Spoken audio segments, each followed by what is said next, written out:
Welcome to the Context Machine, episode 585. I'm Bryan Chaffin, your charming and affable co-host.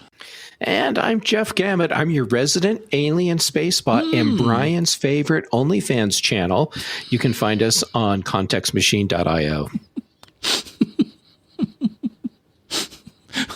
That's good. I like that. You can also use, if you're so inclined, you can use contextmachine.io to reach out to us. You can find us on Twitter. We're at Context Machine. Yes. Also, today's episode is sponsored by LinkedIn Jobs. Oh, that's fantastic. I'm going to tell you more about them getting a job posting for free later in the show.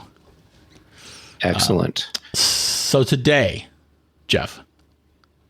Bryan. How you doing, man? I'm doing great. How about you? I'm fine. Did you watch the season series ender for Obi-Wan Kenobi? Holy crap! Yes, and I loved it. It was really good. No spoilers. Seriously enjoyed it. It's early enough. It's early enough after it aired, streamed, that we shouldn't give spoiler results. But I will any spoilers. But I will say this: Hayden Christensen has made up for episodes 5 and 6 in my mind. Not that he needed to worry about my opinion, but he has more than redeemed himself for episodes 5 and 6. For me, I'm totally with you. For me, it's it makes it so clear how important good writing and good directing is, because Hayden Christensen is a good actor. Apparently. And he was handed a crap script. I want to be the bestest Jedi ever. Yeah. I mean, what the, yeah. But then you get Obi-Wan Kenobi series, and Hayden Christensen is really good in it. He is. In fact, he's really good. I probably should have looked this up myself, but I knew that I was going to be talking to you for the show. Was he in the Darth costume? I mean, was he acting the physical parts for Darth Vader? Yes. Hayden Christensen played Darth Vader. He was in the Darth Vader costume. So yes, that's actually Hayden Christensen. Wow. With James Earl Jones doing the Darth Vader voice. Is Hayden that big? Because how big was the original? I know that you know his name, and I forget his name. The original Darth actor, David Prowse. David Prowse was. He was well over 6 feet tall. He was at least 6.5 feet tall, as I recall. Hayden Christensen is not that tall, but he is taller than Ewan McGregor. Oh, duh. And I guess between that and a good camera person, and some competent directing and writing, that more than makes up for the lack of. He was fantastic. I enjoyed the series a whole lot. I enjoyed it too. I enjoyed it a lot, and I thought Hayden played Darth Vader really, really well. I felt like I was watching a very intimidating, incredibly dangerous person. But and that's what you should feel with Darth Vader. I also felt that, that bridge between I'm going to be the bestest Jedi ever and the hate and anger of Darth Vader starting in episode 4. Right? Mm-hmm. I now believe that transition from Anakin to Darth Vader. Yeah, I totally get it. For me, that belief in the transition happened much earlier than it did for you, because I've watched the Clone Wars animated series, which I don't think you have. I have only seen a couple of episodes. Okay. Yeah. Well, I've watched the whole thing. I've enjoyed it so much. I have watched it more than once. And seeing Anakin Skywalker in the animated series, you get to see the Anakin Skywalker we should have had in episodes 2 and 3, but didn't get. And that Anakin Skywalker tracks really well with the Darth Vader that we see in the Obi-Wan series, the Darth Vader we see in Episode 4, and the Darth Vader that we saw in Rogue One. All right, makes sense, man. So I all told, if you haven't seen Obi-Wan Kenobi, it's great, and I personally recommend it. Same. I really enjoyed the series. By the way, Hayden is open to portraying Darth Vader in other Star Wars properties if it's appropriate. Well, is this the last? Is this like season 1 of multiple seasons of Obi-Wan Kenobi? No, it's season 1 of season 1. Obi-Wan Kenobi was conceived as a mini series. So it's okay. So it's a 6-part movie. It's a contained series. Yeah, 6-part movie. All right, that makes sense. It's a bit of a. I'm a little bummed by that. I would have enjoyed. I guess maybe there's not enough story to tell between this series and episode 4. But I would have enjoyed seeing it. Yeah, I'm with you. Where we are now in Obi-Wan Kenobi's story arc is the build up to his appearance in the original Star Wars movie.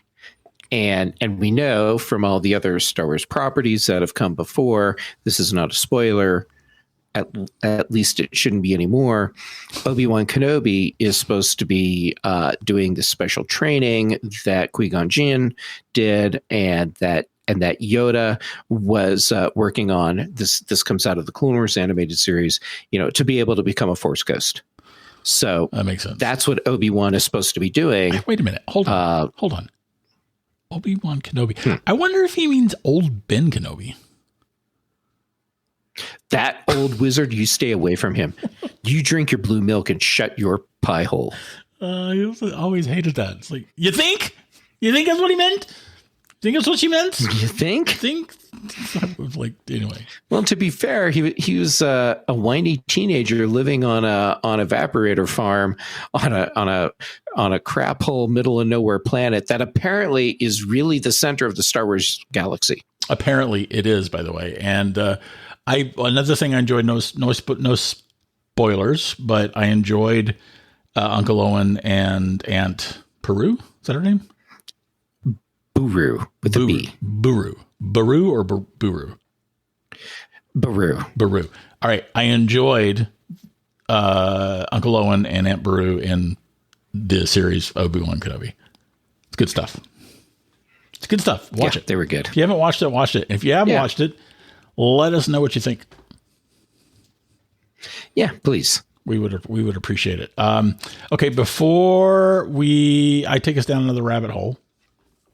Or rat hole. Yeah. Oh, I thought you were about to say, before we do the sponsor and wrap up the show. But yeah. Okay. Next rabbit hole. This episode is theoretically about CarPlay and the CarPlay announcement stemming out of WWDC and what it might mean. And I think you saw some speculation out there. That's how you hooked me into talking about it. All right. So I'll give you the speculation along with my take on it.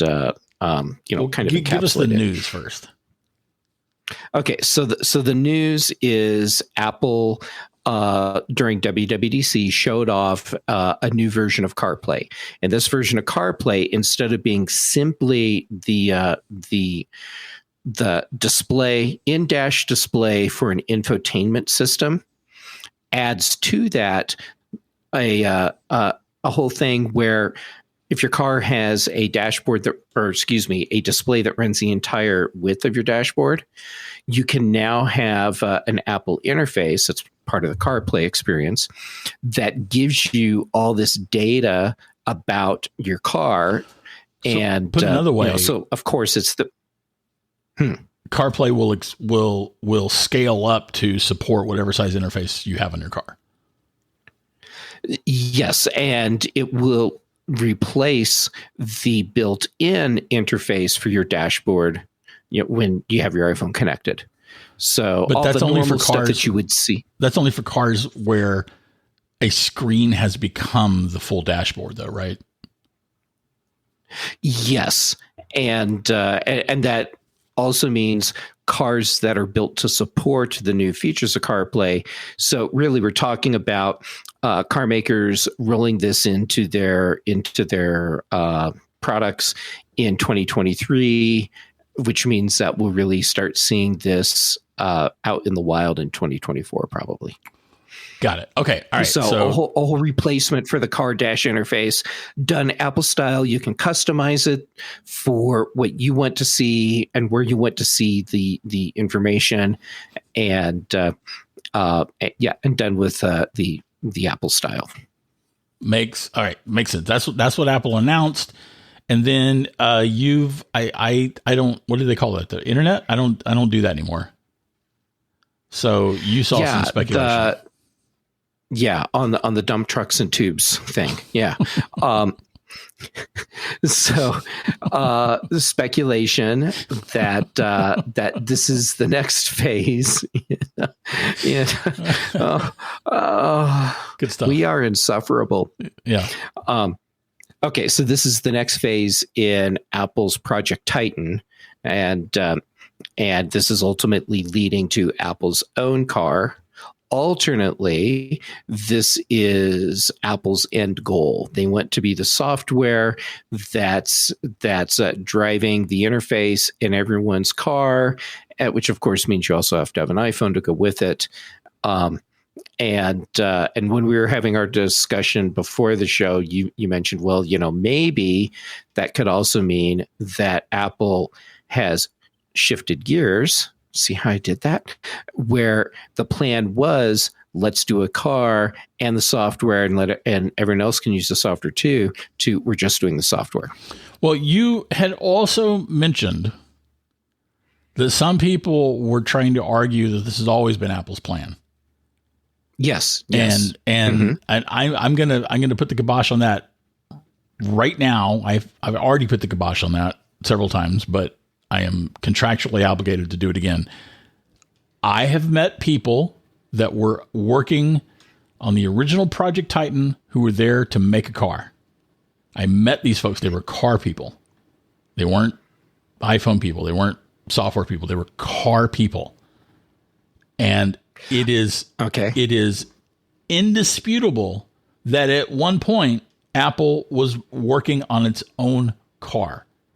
That is a fact. It is not an opinion. It is a fact. Now, okay, and you have firsthand knowledge of this. Yes, I have first. Well, no, I mean, I guess they could have been lying to me about what they were doing, but that's not weird. Likely. That's no. They were not. That would be weird. I'm confident that they were not. Okay, so I take that as fact. You have proof that Apple's intention, at least in the beginning, was to produce a car. To produce a physical car. It may or may not have been intended from the get-go to be an end-user car, like something intended for the retail market. But Apple was working to make a car. This was not this did not start out as a project to be dashboard software for everybody else's car. That actually just kind of infuriates me. It's so silly. All right. So people, if you totally want to trigger Bryan, just when you see him, be sure and contradict him and let him know that you think he's wrong and Apple never planned on making a car. He'll love it. Sure. Let's go with that. So the other aspect of this is you had also mentioned to me that there was like some comparisons between Apple doing all this CarPlay stuff and then the way it used Motorola with the so-called rocker, the very least rocky phone ever. That was... Yeah, that was my speculation I added in based on... Oh, that was your speculation. So that was just you that was my wrong. Speculation. Okay. Okay, so I'm triggered, here was... here's a what if that I tossed out there. If Apple is still planning on producing a physical car, what if rolling out this new version of CarPlay is Apple using the same strategy that they used with the Rocker and Motorola, where they partnered with the hardware maker, let them use the software, collect all the data, figure out what works and what doesn't, and then make a better product themselves using their own software. And you're giving that a big nope. Yeah, but it's. I mean, I feel like I can logically deconstruct that argument. For one thing, there's a huge difference between Apple partnering up with Motorola on the Rocker, which was, by the way, a clear using of Motorola by Apple. You'd think Motorola would have seen that coming. Well, I don't know. It was one of the first times Apple had done that. So I'm going to have to I'm going to have to give Motorola a pass for not realizing what was coming. Plus, if they had really done it right, might have changed things. Nah, it wouldn't have. No, it wouldn't have. I'm certain that Steve Jobs was just using them. Yeah, absolutely. But he made it sound really good. And in retrospect, Motorola was like, "Yeah, we should have seen that coming." Here is the difference. Why that doesn't make for a good comparison for this car thing. Apple has a vested interest in having its iPhones be useful in every car possible without Apple making the car. Sure. And that was not the case for Apple's phone. Apple was planning on making its own connected iPhone, what became the iPhone, and it wanted the information, but it wasn't trying to, like, the only way this would make the comparison to the Rocker make sense is if Apple's goal at that time was all iTunes centric, that Apple wanted iTunes to be the on phone music store for every Nokia device, every Samsung device, every like all of the crappy cell phones that were out there, and that was not Apple's goal. No, Apple's goal was to control the whole thing, but their interim goal was, let's let someone else foot the bill for the research. And that's where the Rocker comparison comes in for me. Yeah, as a what if, what if Apple is letting other car manufacturers foot the bill for the research before they release their own car? Okay, all right. I've got a problem with that too, though, because when it comes to the dashboard interface for accessing maps, for accessing music, for accessing your phone calls and your text messages, that is a relatively small part of the equation when it comes to the software that runs a car. And I don't think there's a whole lot of benefit to Apple seeing this as a research project to figure out how to make their own car, when instead the end goal is to just make sure that the iPhone is useful and even necessary to some people for their car. That's the end. I totally agree with you on that. Yeah, Apple wants the iPhone to be the thing that you can't live without. Yeah, it's just part of everything you do. Right. It's like what Phil. What's Phil's last name? Schiller. Good Lord. Yeah, we don't need. You've been out of this for a while, haven't you? We don't need anybody knowing what a dork I am, what a ridiculous person I am. So what Phil Schiller said is that Apple wants to be at the center of where we live our lives. I think that's a quote. And that sounds very familiar. So I think you're close enough on the quote. So desk, living room, cars. Although I would say the kitchen is a part of that too, but other than the toaster fridge. Well, how about home, office, car? I'm trying to help you here. Yeah, that's kind. That's kind. But the guy that didn't know Phil Schiller's last name. I could completely like is drawing a blank. Oh wait, hold on. You still don't need people to know that. So I took it right out. So the thing here is that CarPlay as an interface is in and of itself an end goal. Now that end goal might exist side by side with the goal of making a car, right? And Apple may certainly use some data that it has gathered from CarPlay to make its car better.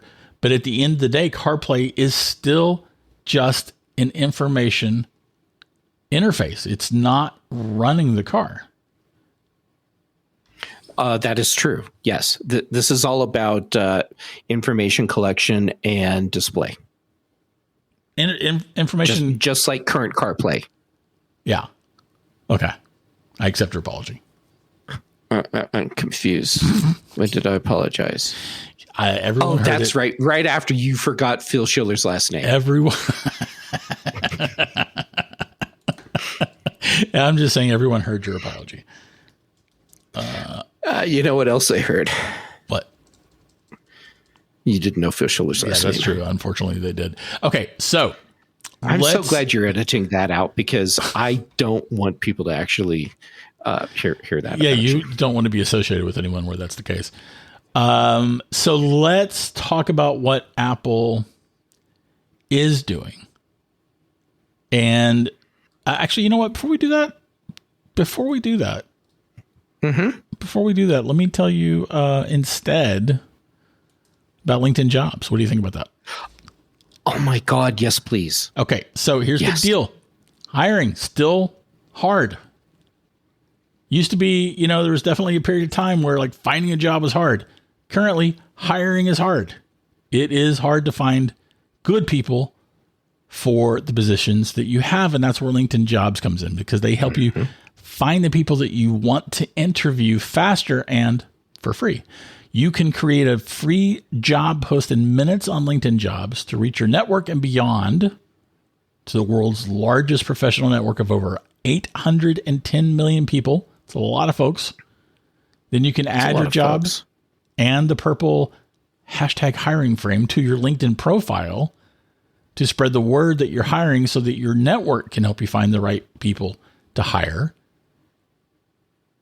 You can use their simple tools like screening questions that makes it easy to focus on candidates with just the right skills and experience so that you can quickly prioritize who you would like to interview and hire. And then my favorite thing, I've mentioned this before, but my favorite thing is the dashboard where you can easily manage and control your job postings and the potential candidates for those jobs. Makes it way easier to do all of that process, and that makes it easier to do your hiring. That's the key part here. LinkedIn Jobs can help you find the candidates you want to talk to faster. For instance, did you know that every week nearly 40 million job seekers visit LinkedIn? That's wow. It is a lot of people. You can post your job for free at linkedin.com/ACM. Once again, that's linkedin.com/ACM to post your job for free. Terms and conditions apply. And as always, we want to thank them very much for sponsoring this week's show. Isn't that right, Jeff? Yes. Yes. I think, yeah, that is. Excellent. All right. So a lot of people. It's a lot of people. It's a lot of people. Another place that you'll find a lot of people is the planet. What the hell kind of transition was that? It was a brilliant transition. Earth has a lot of people and it has a lot of cars, right? Yeah. Okay. Do you remember that thing that Tim Cook said back on stage years ago? Play straight, man. I'm really happy to be here. We have some really exciting things to share with you today. Yeah, it's okay. That's it. There was another time, though, he said he was being interviewed, and he said, Oh, tell me, Bryan. I've never heard this. Please tell me. Tell me. He said, when asked about the automobile industry, because this is when rumors were really rampant that Apple was working on its own car, and he said that there were three interesting things happening in the world of automobiles today. First one was autonomous vehicles. Second one was electric vehicles. And the third one was ride sharing. And then he said the interesting thing. He said that being at the intersection of those three things was an interesting place to be. All right. Now, you being the person who is the master of Tim Speak. At your service. You've been able to glean from that what Tim actually means. Yeah, I don't think that even requires some Nostradamus level, interpretation. He is, to me, he was just clearly saying that Apple either wants to make a car for ride-sharing services or wants to operate its own fleet of ride-sharing cars. And that they would be autonomous and that they would be electric. So you mean like the latter part of your statement would be like, instead of calling an Uber, you'd call an Apple ride. Yeah. Okay. Right. And Apple could do that two ways. One, it could maintain that fleet, or two, it could actually just provide the cars that, what's the Chinese company that they own a big part of? Didi? I think so. I almost said Wemo, but that's not it. That's not a car thing at all. It might be. Yeah, it's Didi. Are you making sausage? I did. I just made some sausage. I confirmed what I thought I knew. Didi is a Chinese ride-sharing company that Apple plopped $1 billion into, and I would say that is definitely a case where, in this case, Didi is Motorola. Okay. Yeah. Right. I'll accept that. I accept your apology. Okay. So Apple could either provide the cars for competing ride-sharing services to use, or Apple could actually maintain its own fleet. And here's the deal. So again, at this point, and I've done this before, I'm going to keep doing it. Going to give Dave Hamilton credit for pointing out to me that one of the weirdest things that we do right now is dedicate enormous amounts of land to storing cars that aren't being used. Yes, I remember Dave talking about this on more than one occasion. Yes. Yeah. And it's a great observation. Like, so out in front of I have there's a 2-car garage underneath my townhome. And the street is full of cars on both sides of the road. In San Francisco, street parking, like very few people have garages. Street parking is kind of a thing. You've got parking garages in New York City, parking garages. People will rent a slot in a parking garage where their car is parked in New York City. And the garages, like, there's just so much space dedicated to storing cars that aren't being used. There will eventually be a time when people look back at that and go, wow, that's so weird. What, how did they do that? I mean, why would they do that? That's just crazy. Yeah. Well, yes, we have moved from a high density culture to a low density culture, and by that I mean, instead of having like neighborhoods where you have local shops, and then the next neighborhood, the local shops, and and the city all builds together like that, and you don't need to have a lot of cars, and you have good public transportation. An example, look at aerial photographs of cities from like the 1930s and then the same spot in the 1970s or 80s. And it goes from houses and apartments and shops and other businesses to parking lots and parking lots and parking lots. Yeah. Which, makes me think about going back to Austin. I lived many years. I was born and raised in Texas, lived many years in Austin. I used to say that I spent most of my adulthood in Austin, but I think I've actually gotten old enough now where I've spent most of my adulthood in the Bay Area. And going back to Austin to visit friends and family, is like anymore. I'm just struck over the head by how much like concrete has been smeared across the planet. Like, yeah, it's an ocean of parking lots. It's an ocean of parking lots, like strip centers everywhere and parking lots everywhere. And pedestrians in Texas as a whole, even in progressive Austin, pedestrians are looked at as, at best, suspect. And at worst, as a nuisance or a problem. Like, right? Yeah. And you see that a lot in Boulder too, sadly. Really? Huh. Oh, yeah. Well, I mean, it's a nationwide culture thing, this fetish with cars. And even in a place like Boulder, where we do have a very high number of bike trails and walking trails it's the throughout People's the city. Republic of Boulder, isn't it? Yeah, and it's also very much, sadly, a NIMBY community. Mm-hmm. For those of you that don't know what that means, it's not in my backyard. Yeah, and everywhere in the States is a NIMBY. Yeah, it's rough, and there's a whole thing about people with their cars and they don't want the bikes in the way, and it's a thing everywhere. You know what that reminds me of?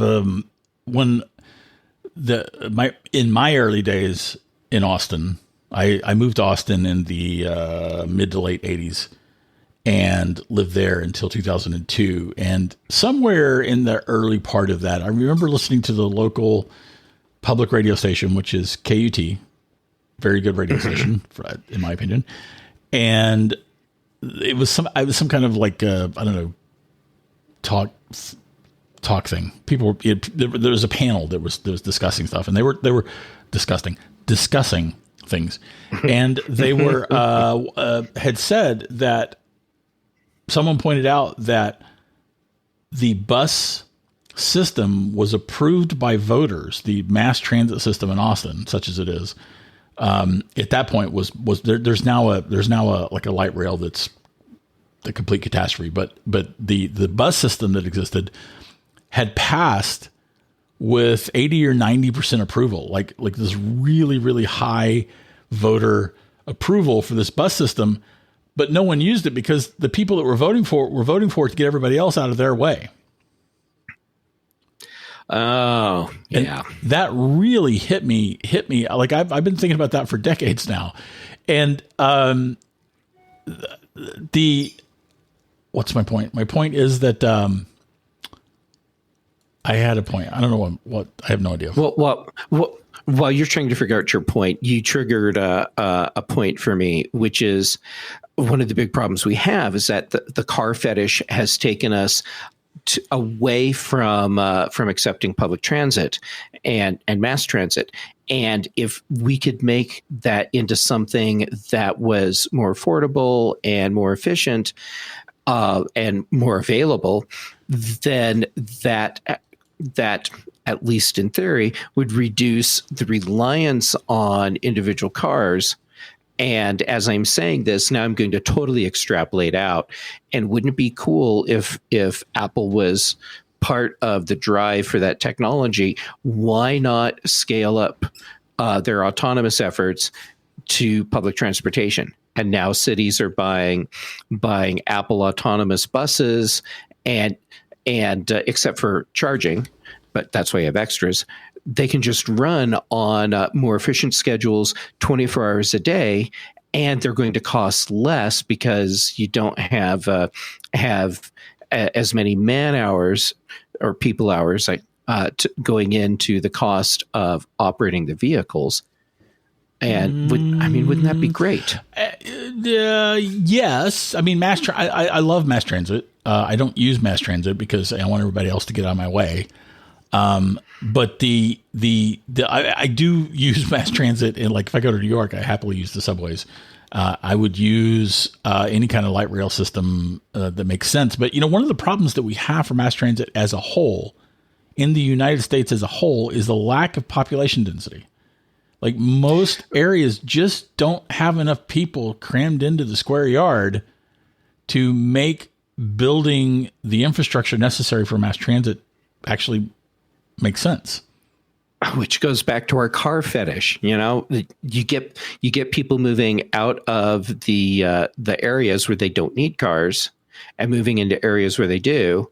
And now the areas that had a higher number of people don't have as many people anymore. And the mass transit isn't as viable as it once was. And now people need more cars.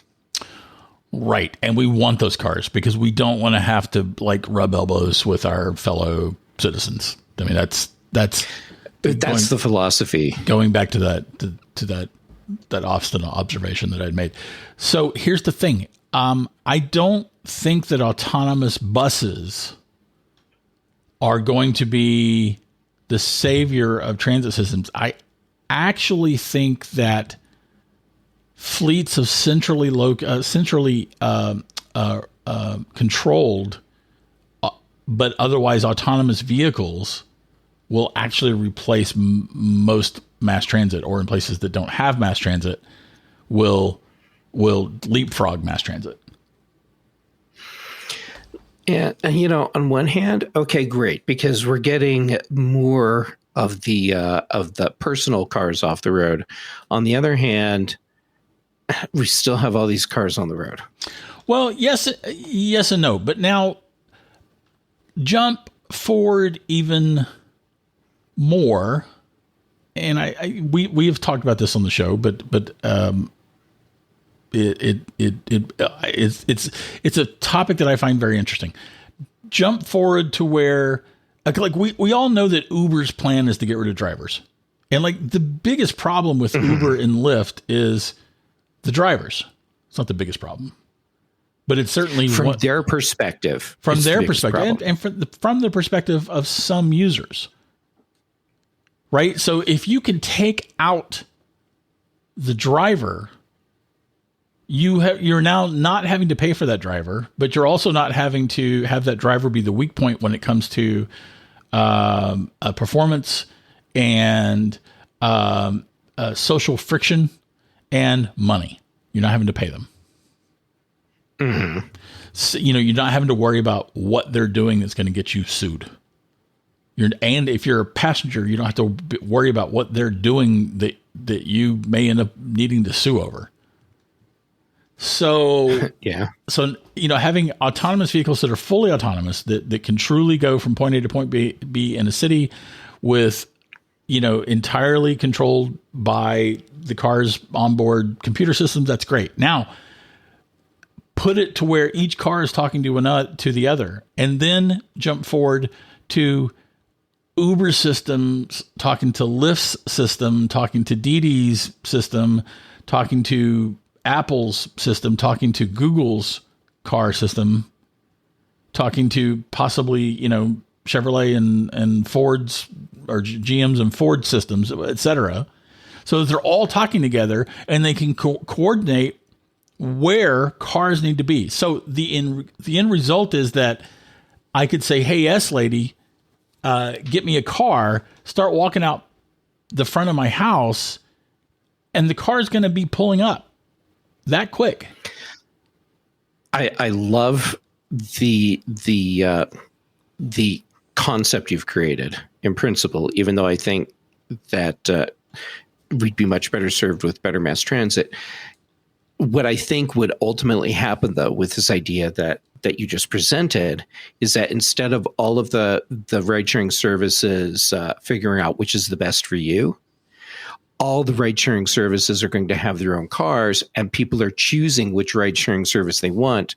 So now you have the Apple rideshare and Uber and Lyft and DiDi and whatever else. All these companies have their cars out on the road, and you're just picking the one that you want, as opposed to letting your phone and the services figure out which is going to be the best for this specific ride. Well, okay. Yes, eventually. I think we'll have these steps. I think that we're going to have fleets of autonomous vehicles operated by, say, Uber, say, Lyft, say, eventually Apple, say, eventually Google, etc. And they're going to be their own systems, and they're going to be self-contained. And yeah, you would specifically call your Uber ride or your Apple ride or whatever. And at some point, legislation will force these companies to start talking to each other. And at some point, either capitalism or regulation will actually turn that into a system where you bypass what you just said, because that will be a phase. What you just said, I think, will be a phase. But the eventual phase will essentially be cars that aren't all that differentiated, and everyone's just providing cars to the system so that the system can then give rides to people. I think that the rideshare companies are going to hate the idea. That's why it's going to require regulation. Yeah. And as you're describing it, you're probably right. This is the path that we'll be going down. And or yet, civilization. As I hear you talking about, yeah, well, civilization, that's a total crapshoot right now. But the whole long-term plan or projection that you're offering, and as I hear it, man, the more you talk about it, the less I like it. This just does not sound like a win for users at all. Oh man, the end state is a huge win, because we don't have garages, we don't have cars that we're paying to individually maintain. We don't have. And we still have a ton of cars on the road all the time. The number of cars on the road isn't going to change. The number of cars sitting in parking lots is going to go away. Correct. We'll still have all these cars on the road all the time. Right, but if they're all talking to each other and humans aren't driving, that's going to make traffic flow a lot better. Okay, and so we still have a car-centric community. Yeah, that ain't changing. And that's at least not here in the States. And I think that our car fetish here in the States is going to end up leading the rest of the world, because if the thing that I'm describing becomes a thing, it's going to be so efficient compared to what we have today that the rest of the world will end up emulating it. And the problem with your bus idea, like even if all vehicles were AI driven buses and individual cars were probably limited only to the filthy rich, you've got to wait for your bus. With this system of autonomous vehicles, you're not eventually. I know that we can't do it today, but with centrally run and predicted autonomous vehicles, you're not having to wait, and you don't have to rub elbows with other people. Okay, so the rub elbows with other people part, that doesn't change with autonomous public transportation. However, the wait part, in the United States, that's more of a deal. Outside the United States, not so much. As an example, when I've been in London, between the bus system and the tube system, I think the longest I ever waited for the ride to pull up was 10 minutes, and that was like so much longer than I was normally waiting for the ride to pull up, that I actually had to pull out my phone and double check the schedule to make sure that I was in the right place because it just seemed weird. So the wait today in a well-designed public transportation system, I don't think is an issue. For US drivers, I see that as an issue simply because we've been conditioned to, there is no wait, you just go get in your car and drive. Fair. I accept your apology. No, I'm definitely I'm right on this one. Well, there's a lot of cities, at least some cities in Europe. And I think it's a lot of cities that have focused on no cars in core areas of the cities.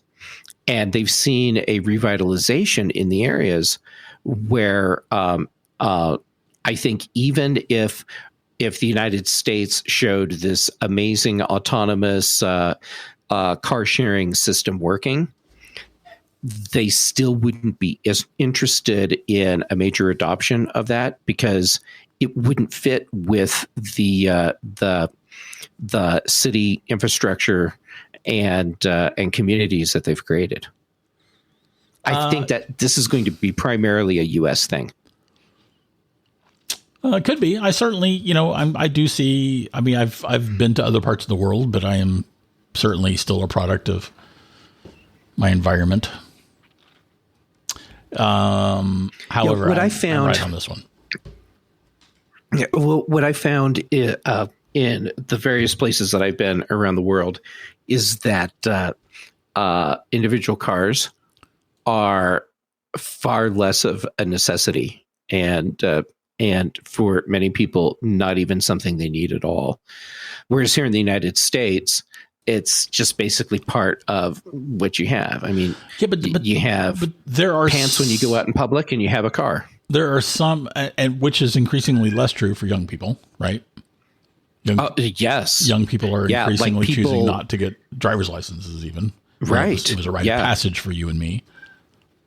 A rite of passage and actually a necessity. I mean, hey, we're Gen X, so we were latchkey kids and we had to have a driver's license because we were part of the transportation system for the rest of our family. Yeah. I hear Kat. Yeah, Kat. She's decided that she wants to do an office inspection right now, which is really weird. Well, that's fair. Yeah. All right, so here let's sort of wrap this up with this. Okay. Does Apple want to make cars for you and me to buy? Does Apple want to make cars for Uber and Didi to buy? Or does Apple want to make cars for Apple Ride? Or does Apple just want to up on making cars? Yeah, or have they just given up on making cars? And we haven't seen. I haven't seen any strong rumors about recent testing stuff for an Apple car. But I also forgot their salute name, so so there is that. That doesn't necessarily mean anything. Well, I haven't seen any rumors about extensive Apple car testing either. So yeah, it's been a while. Like it's been a while. And Kat concurs. Thank you, Kat. I appreciate that. I don't have a strong feeling. It is conceivable that Apple has moved past Project Titan to a future where it's worried about CarPlay only. That is conceivable. And it is even conceivable that Apple is wanting CarPlay to do more. That's also conceivable. I feel like Apple is still mentally invested in being at this intersection of autonomous vehicles, electric vehicles, and ride sharing. Yeah. I'm with you on that. I don't know how much of that though is me merely projecting. I mean, those things are going to happen whether or not Apple's a part of it, right? I mean, ride sharing, fleets of autonomous electric vehicles that are being operated by companies like Uber or their successors are inevitable unless civilization ends. And I want for Apple to be a part of that. So that's where I might just be projecting. But otherwise, it is happening regardless of Apple's involvement. Yeah, I agree with you on that. And the civilization ending, hey, that's a crapshoot right now. So, it's a race. Civilization ends, or widespread autonomous car sharing happens. It could go either way. Okay, fair enough. And I think we're going to have to leave it there, Jeff. So what do? I do that, right? And then I say that's this week's Context Machine. If you have anything to comment on, add, or question, you can write us at contextmachine.io. Our bandwidth is provided by CashFly. The bass was recorded by Boom, just for us. And this week's episode was sponsored by LinkedIn. You can post your job for free at linkedin.com/ACM. Once again, that's linkedin.com/ACM. Terms and conditions apply. And I'm over at on the Twitter. I'm at GeekTales. You are. And hey, thank you, LinkedIn Jobs. That's awesome. And you can find me on Twitter and Instagram. I'm Jay Gamet on both. Sweet. Excellent. All right. On that note,